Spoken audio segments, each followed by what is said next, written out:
अस्सलाम वालेकुम दोस्तों, आज 29 अप्रैल 2026 दिन बुधवार है। नाज़रीन किराम, कुछ ही दिन पहले तकरीबन 167 मदारिस के तलबा को हिरासत में लिए जाने की खबरें सामने आई थी।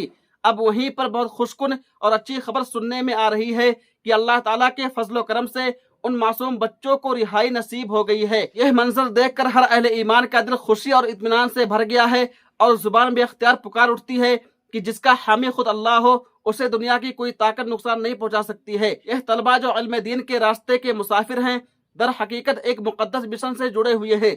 जब अल्लाह ताला किसी को बुलंदी अता करना चाहता है तो दुनिया की बड़ी से बड़ी रुकावट भी उसके रास्ते में हायल नहीं हो सकती। यही वजह है कि तमाम तर मुश्किलात के बावजूद ये तलबा अपने मिशन पर कायम हैं और अल्लाह की खास नुसरत उनके शामिल हाल रही। ताहम इस खुशी के साथ एक अहम पहलू पर तवज्जो देना भी जरूरी है। ऐसे वाकयात के बाद बाज़ वालिदैन खौफ का शिकार हो जाते हैं और अपने बच्चों को दीनी तालीम से रोक देते हैं, जबकि हकीकत यह है कि यही दुश्मन का असल मकसद होता है कि खौफ फैलाकर तालीमी सिलसिले को कमजोर किया जाए।